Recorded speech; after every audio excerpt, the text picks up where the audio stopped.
اما بعد فاعوذ باللہ من الشیطان الرجیم بسم اللہ الرحمن الرحیم رب اشرح لی صدری ویسر لی امری واحلل عقدۃ من لسانی یفقہوا قولی ربنا زدنا علما ربنا زدنا علما ربنا زدنا علما اللہم فقہنا فی الدین اللہم فقہنا فی الدین اللہم فقہنا فی الدین آمین الہی آمین۔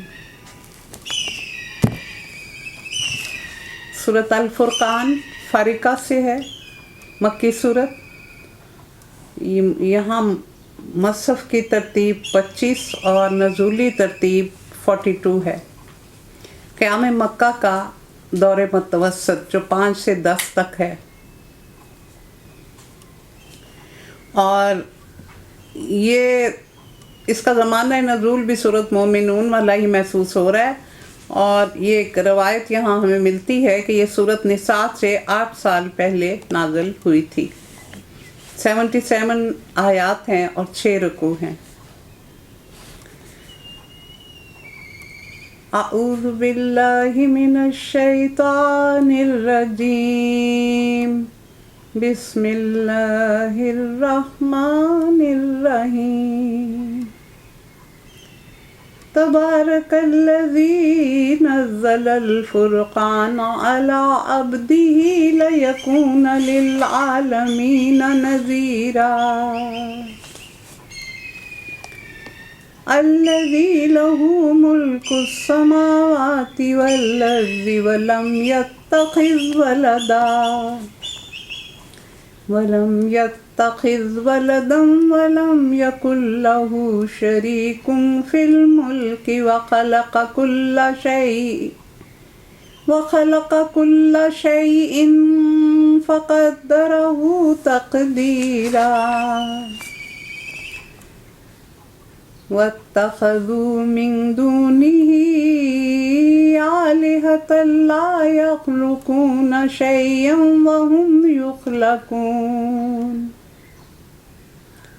وهم يخلقون ولا يملكون لأنفسهم ضرا ولا نفعا ولا يملكون موتا ولا حياة ولا نشورا وقال الذين كفروا إن هذا إلا إفك افتراه وأعانه عليه قوم آخرون فقد جاءوا ظلما وزورا۔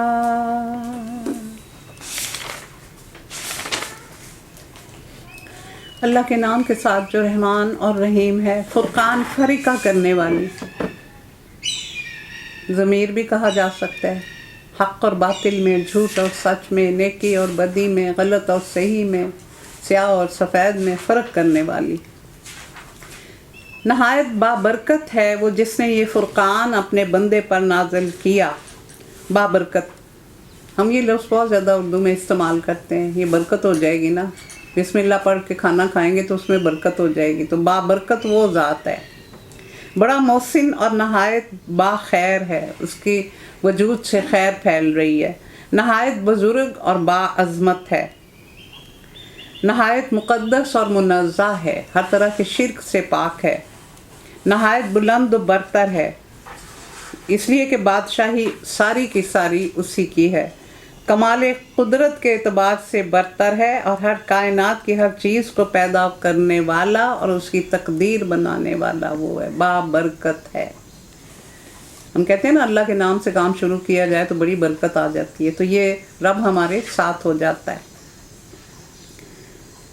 یہ فرقان یعنی یہ کتاب نازل کی تاکہ سارے جہان والوں کے لیے نذیر ہو، وہ جو زمین اور آسمانوں کی بادشاہی کا مالک ہے، جس نے کسی کو بیٹا نہیں بنایا، لم یلد ولم یولد، جس کے ساتھ بادشاہی میں کوئی شریک نہیں، جس نے ہر چیز کو پیدا کیا، پھر ایک تقدیر مقرر کی،